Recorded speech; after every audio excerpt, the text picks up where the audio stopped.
TV taught me how to dream.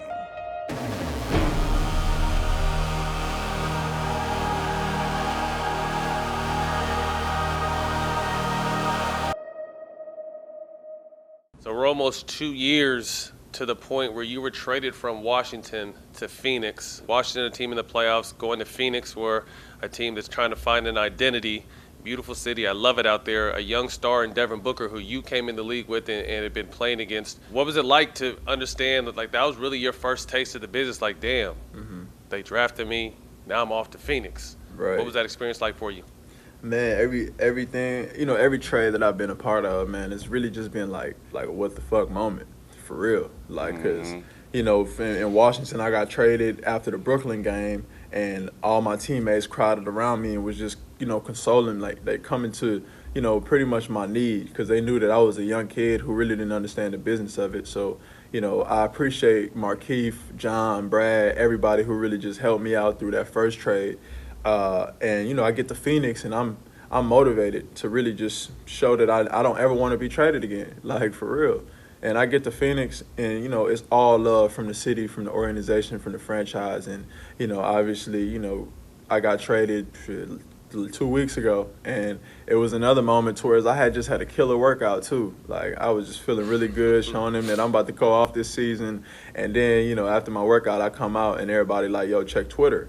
I'm like, I ain't finna look at no Twitter, man. Y'all just tell me where I'm going. Like, that's what I had told Frank Kaminsky.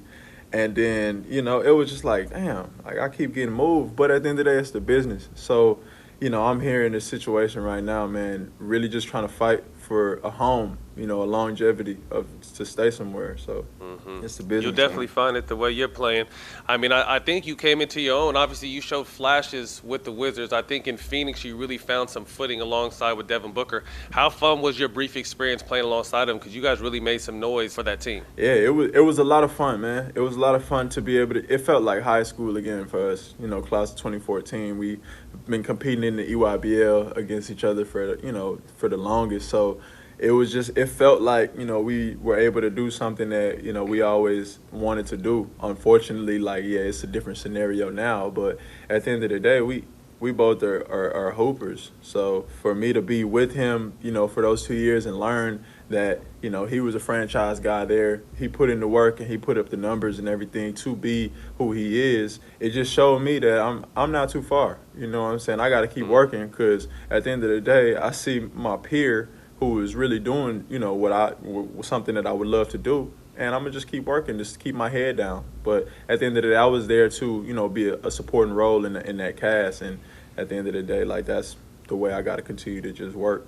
You touched on him being a franchise player. What did you see day in, day out? What did you learn from him? Because he's one of the young, bright superstars in the game. You're on your way to getting to that level. But what did you learn from him, working with him on and off the court for 2 years?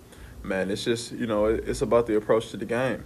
It's about the approach to the game. He's going to go get his. Like, he's going to go make sure that he shows each and every person who would ever have anything to say about him that this is what I do. I get buckets, and I do it very smoothly because I'm good at it. So, for me, it's about going out there and getting stops on the defensive end and getting buckets, because I'm a two-way player. So, I can bring that to the table. And, I really salute to him, for being, just a professional and just coming out the mud from that Phoenix team and trying to, make some shake for the city.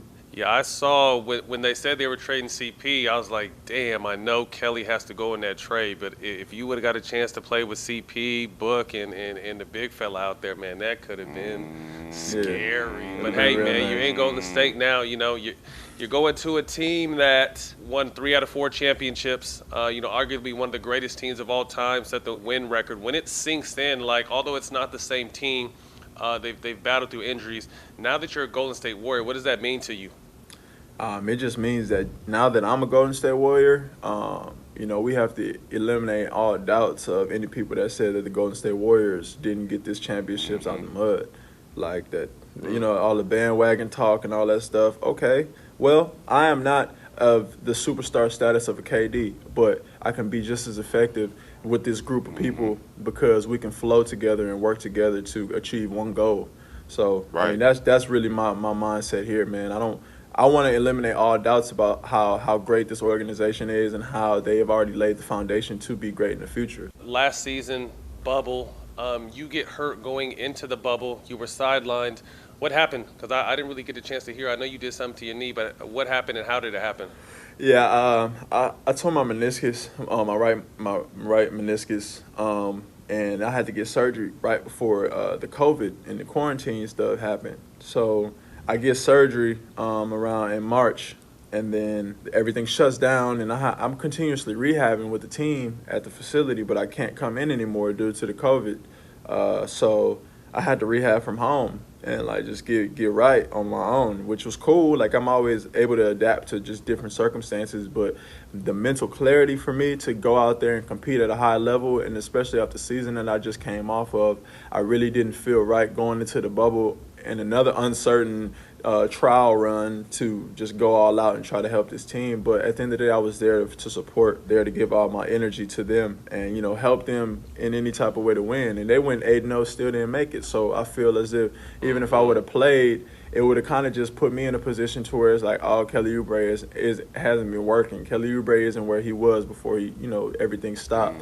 So it was a lot of cons over the face of that time that I wasn't comfortable with dealing with at the time. But I'm back now, so. No, you definitely made the right decision. Like I said, I credited Clay earlier that Clay took his full time. Like that's the one thing, you can't listen to the whispers and the bullshit, especially when it comes to coming back from an injury.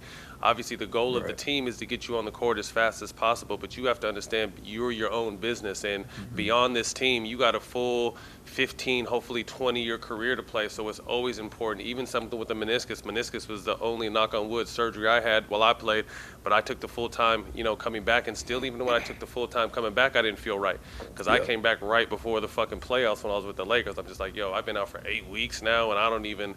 You know what I mean? So luckily nothing came of that, but I definitely think you made the right decision, man. You got to make sure you take care of yourself first because that's the only way you're going to keep making this money and keep being able to do the job you love. Thank you, man. Yeah, for sure. I wanted to hoop, believe that, but I just knew fact. I knew for a fact, like, I would rather just sacrifice, me wanting to hoop so bad than me being out here rehabbing and getting right. So